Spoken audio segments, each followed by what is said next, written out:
Hello, let's do the New York Times Medium Sudoku for May 18th, 2024.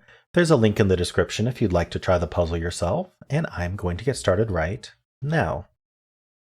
All right, so just some brief terminology before we get started, make sure we're all on the same page. These are cells, there's 81 of them in the grid. Each cell will have a digit placed in it at the end of the puzzle, a digit from 1 to 9. We also have rows, we have columns, and then we have boxes. Boxes are just the 3x3 cells that are denoted with bold outline regions. So there's 9 of each. There's 9 rows, 9 columns, 9 boxes, and each row, column, and box has exactly one of each of 1 to 9. So the total grid will have 9 of each of 1 to 9. Additionally, I'm going to talk about bands and stacks. A band is just a row of 3 boxes. A stack is just a column of 3 boxes. Just a useful thing to think about. All right, so the first thing we're going to do is we're going to look at each band one at a time. And there's a few things we're going to look for, but the first thing is repeated digits, specifically when we have 2 out of the 3 digits placed in the band. Now, why do I know there's going to be 3 of each digit in the band? Well, the band's made up of 3 rows. It's also made up of 3 boxes, both of which tell me that there will be 3 of each digit. Okay, so I recommend when we're looking for when there's 2 of a digit in the band, is to compare the boxes against each other. So box 1 against box 2, box 1 against box 3, and box 2 against box 3. I also recommend starting with the box with the fewest givens in it. It just makes it a little bit easier to think about. Because if we started with this, for example, we'd have to remember 1, 5, 7, 9 when looking over here. Here we just have to remember 3, 6. So we just need to look here and here in these 2 boxes for 3 and 6. And I do see that there's a 3. I don't see any 6s. So we have this 3 and this 3. So we need to find the third 3 in the band. And it's going to be in this box because this box doesn't have a 3 in it. And it's not going to be in this row because there's a 3 in the row already. And it's not going to be in this row because there's a 3 in this row already. It's also not going to be the 7 or the 1 because you can't put more than 1 digit in a cell. So there's only 1 cell left in this box that can be 3. And so it must be 3 because the box needs a 3. There's only 1 place it can go. So that's where it goes. That's called a hidden single. Now, hidden is a word that's going to mean, we do it, it's just a little meme here. Don't worry about it. In this box, what am I saying? Right, hidden. I got distracted by the DT2. All right, hidden means that we're dealing with a row, column, or box. Specifically, we're dealing with restricting where 1 or more digit can go in a row, column, or box. So that's what a hidden means. So in this case, it was a hidden single meaning 1, right? So there's only 1 cell in the box that can be a 3. So hidden single 3. And so if we wanted the whole thing to give the full information, we'd say there's a hidden single 3 in box 3. This happens to be box 3. Has nothing to do with it being the digit 3. But the hidden single 3 is telling us the digit 3 in box 3 has only 1 place to go. And so anyway, that's the terminology there if you're interested. Now, we compared this box against these 2 already. We just have to compare these 2 boxes against each other. So we're going to look for 1 or 4 here. We already looked for the 3, if you recall. So there is no 4, but there is a 1. So we have these 2 1s looking into this box. Now, this one's not a 1, but there are still 2 places that can be 1 in this box. Now, we are not going to guess. We only want to place digits if we are 100% sure that that digit must go in that cell. So we need to logically prove every step that we do. However, it would be nice to remember that we've limited the 1 to one of these 2 cells. So this is where I'm going to introduce notation, specifically corner mark notation. Sudoku Pad, which is the software I use here, and the link in the description is to Sudoku Pad, if you want to solve with that software, does support multiple kinds of markings, the corner marks and the center marks. And so we're going to use the corner marks to mean that within the box, that digit has been reduced to just those cells. So in this case, 1 can only be in one of these 2 cells within this box. That's what these corner marks mean. And that'll serve to remind us of that later. All right, and that was the final repeated digit in the band. The next thing I want to look for in a band is a filled box row. Box rows are just where a box and a row intersect. So it's 3 cells. And so you can think of it as the box is made up of 3 rows, right? And this is 3 box rows. So we want to find a filled box row like this one, where we know what every single digit that is in that box row. We know what the 3 digits are. In this case, they're the 1, 3, and 7. So what we want to do is we want to look at the 2 rows in the 2 boxes that aren't this one, that aren't the one that's filled. Don't care about empty cells, and we also don't care about any digits that are already placed in the box. We don't care about 3, we don't care about 1, but the 4 and the 6 are not yet placed. So what we can do is we can think about this for 6. I'm going to do them separately first, but when you get used to this, you'll find that it's actually easier to take them both together. But we're going to start by taking them one at a time. So let's start with the 4, but we have to remember to go back to the 6. So what does this 4 do to this box? Well, the 4 says these can't be 4. And then this filled box row that we were working on also can't be 4. And this happens to not be 4 as well. And so there's a 4 in one of these two cells, and we can corner mark that. Now, what does this do? Well, this does something called pointing. Because in this box, we have reduced the 4 to these two cells. And wherever the 4 ends up in this box, it will be in row 2. So that means the rest of row 2 can't be a 4, because if the 4 is over here, it's not going to be over here. The row only gets a single 4, and the box is saying, I need the 4. So the 4 is not here, and this 4 looks in here. So that means 4 is up here somewhere. So the important bit that we're trying to remember with all these corner marks here is that these two cells are not going to be 4. All right, the 6 is going to do the same thing. The 6 looks in, these are not 6, that's not 6. We can corner mark 6 here. That 6 points into this box along with this 6. We don't have any 6s down here to help, so 6 is in one of these 3. But there's something I want to point out about what just happened here, which is that we also just found a hidden pair, and we could have found that directly by taking the 4, 6 together. But we found it through our corner marks. We have 2 corner marks exactly overlapping in 2 cells. And so the result of that is we have found a hidden pair. Let's think about the logic here. In this box, these corner marks are telling us that the 4 is going to end up in one of these 2 cells, and the 6 is going to end up in one of these 2 cells, and it's the same 2 cells as the 4.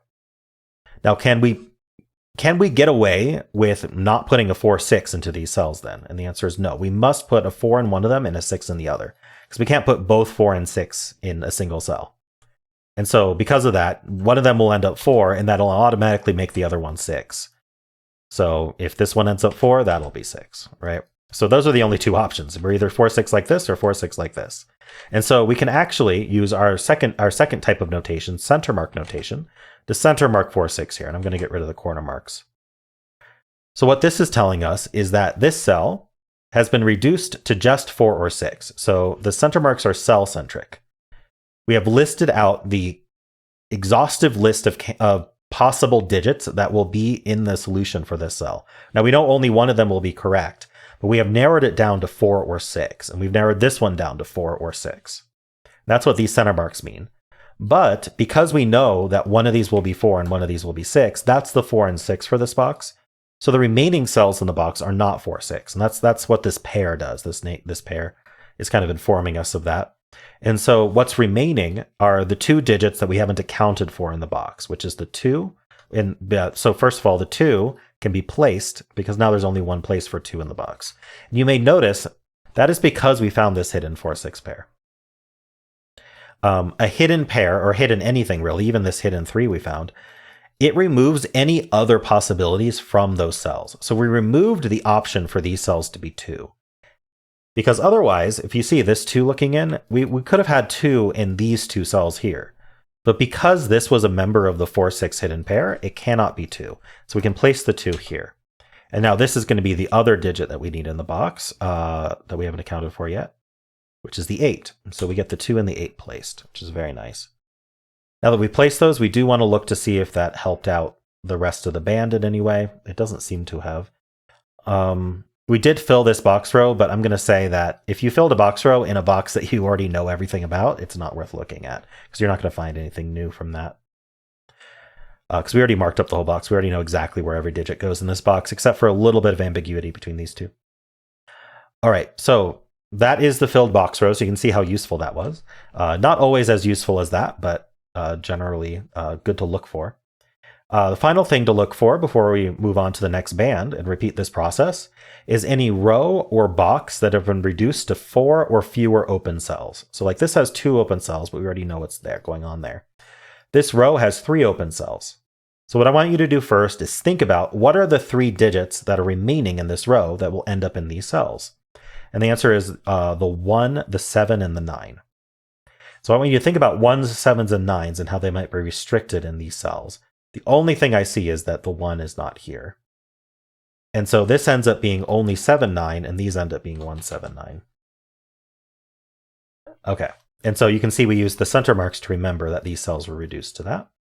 I recommend only center marking cells if they're down to 3 or fewer candidates. Once you get into 4 candidate range, it becomes not so useful and also gets the board really cluttered. It makes it really hard to scan for the things that are useful. So don't mark a cell if it's not going to be helpful.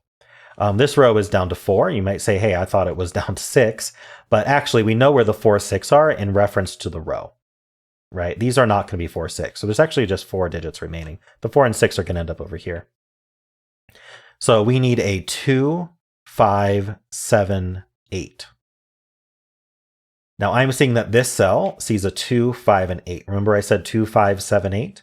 Can't be the 2, 5, or 8. So actually this is what we call a naked single. It is a naked single 7. So just to go over it, if we were to center mark it, we would only put a 7 there because it cannot be 2. Sorry, it cannot be 1, can't be 2, 3, 4, 5. We can't be 6 because of our 4, 6 pair, or the corner mark 6 is up here. Take your pick. But it can't be the 6. It can't be the 8, and it can't be the 9. And so if it's down to only one possible digit, it must be that digit. Now, I sometimes get questions about that. Like, how did you, we're going to place this 7. I get questions. How did you place that 7? Because 7 could go in plenty of other places in this box. Specifically, in this box, it could go in one of these 2 cells. How do you know it's not here? Why are you placing the 7 here when we don't know that it can't be there? Well, I'm placing the 7 here because I need to place a digit in this cell. Every cell gets a digit. It can't be 1. It can't be 2. It can't be 3. It can't be 4. It can't be 5. It can't be 6 because of this 4, 6 pair. It can't be 8, and it can't be 9. So if it can't be any of those, that's 8 out of the 9 digits it can't be. It better be a 7 or I'm not going to have a digit to put in there. So even though the box and the row and the column and all that said there was other places 7 could go, that cell needed to be 7. It's called a naked single. And so with that being 7, this cannot be 7 anymore. You can see that this is a naked single 9 now.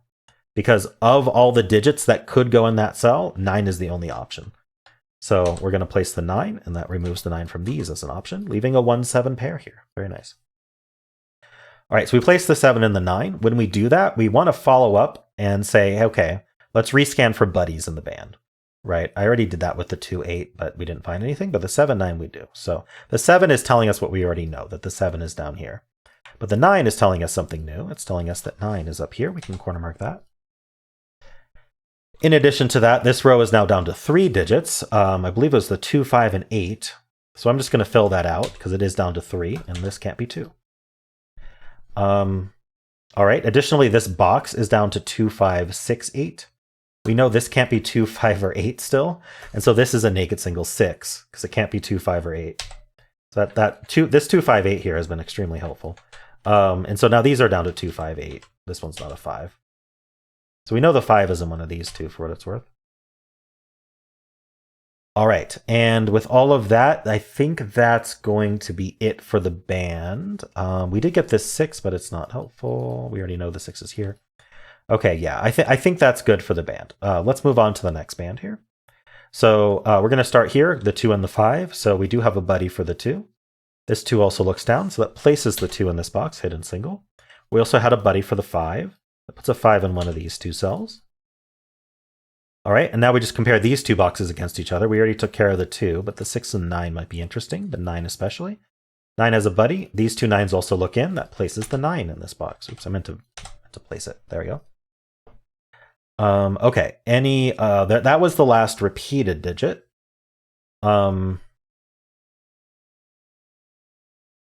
Okay. And we're looking for filled box rows. We don't have any. We're looking for rows or boxes down to 4 or fewer cells. This box is down to 4. So we want to think about the digits. We need 3, 6, 7, 8. Now I'm seeing that these 2 cells can't be 7 because of this 7 here. So if these aren't 7, that means the 7 is in one of these 2 cells. And we can corner mark that. And that is going to point. That's going to point at the rest of the row saying no more 7s.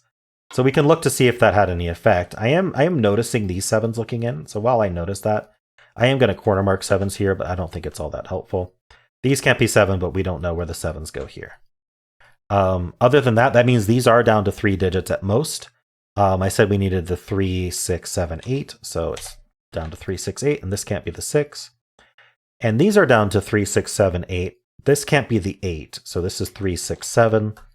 This can't be 3, so it's 6, 7, 8. Okay. So that does it for this box. No other row or boxes down to 4 or fewer. So we're moving on to the next band here. We just need to look for 1, 2 over here. We don't see anything. But this box is down to 4 digits, so we will take a look at that. So we need the 1, 2, 3, and 6. And I'm seeing this one here looking down and this one looking in. So actually, this is the only cell that can be 1. So we have a hidden single 1 there. Now this one does have a buddy now, so we can corner mark the 1 down here. The remaining digits we can pencil in. We need the 2, 3, and 6. This can't be the 3. That means 3 is in one of these two. Now those 3s do point up. This 3 looks down, and so the 3 ends up in one of these two. But we have this column down to 2 digits. We might as well just center mark it. We need the 1 and the 3, so we just put the 1, 3 pair in there. Okay, and I am jumping ahead a little bit, but I mean, if you see something really obvious to do, just do it. Okay, now is there anything else to do in this band? I really don't think there is. I mean, this is a filled box row, but we already know everything about the box, right? So we don't worry about it. Okay. Yeah, that's it for this band. Let's finish up this. So now that we finished all 3 bands, we're gonna do the exact same thing with the stacks. Just anytime I said row, just say column instead. Easy peasy. So duplicates, we're gonna start with this 2, 5, and 9. We also, this 1, 3 pair does technically count as well, but we already know where the 1s and 3s kind of go, so it's not gonna be helpful. But 2, 5, and 9, the 2 does not have a buddy anywhere, but the 5 it does, but we already have that marked. And then the 9, we have all 3 of them. And then we've got the, I guess the 1, 3, 6, 7, 1, 3, 4, 6, 7. Anyway, we already got the 1s and 3s taken care of. We do have 2 4s. This is where it gets a little bit difficult to scan, but you can see it's still beneficial to do so because the 4 can only be in one place in this box. Now we need to follow up because we already did this band. We want to make sure we deal with the buddies. So these 4s look in, and there's a 4 in one of these two. In addition to that, we filled a box row. So we want to look at these rows not in that box. We don't care about empty cells, and we don't care about anything that's already placed in the box. So 5 and 2, 9 and 4. So it's just the 6. The 6 looks in here. Look for 6s up and down. And we end up with a 6 in one of these two. Now remember, that does point. It's always gonna happen when you have that filled box row happening. So that 6 points and says this can't be 6. Well, if this can't be 6, then that's a 3, 8 pair, which means that these can't be 3 or 8. So that leaves a 6, 7 pair here. And so now these 2 cells are also going to be a pair. We need the 3 and the 8. All right, and we already know about the 6s. All right, very nice. So I think that's all the follow-ups for this band. I don't think there's anything else. Well, we're down to 3 digits in this box, so let's think about it. We know where the 1, 2, 3 are, right? The 1 and the 3 are here because of the pair. So we know where 1, 2, 3, 4, 5 are. We need the 6, which goes here. We need the 7, which goes here. And the 8 looks like it can go anywhere. All right. And what I'm doing here, this pause that I'm doing, is I'm scanning these to see if we have any buddies that kind of match up. Like I'm looking for another 7, 8. I'm looking for like a 6, 7, 8 that might have formed. Looking at this 6, 8, seeing if anything formed horizontally, vertically, that sort of thing. Didn't, but that's why I pause and I'm looking for that. I'm scanning it with my eyes. All right.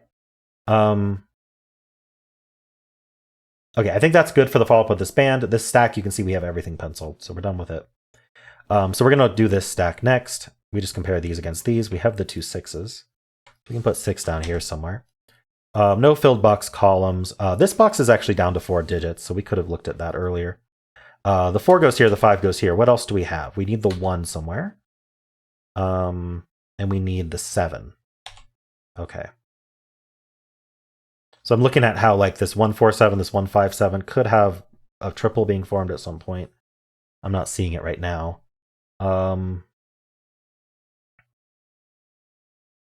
Okay, so that's all we get out of that. Anything else for this stack? Not that I can tell. All right, we're going to do this stack now.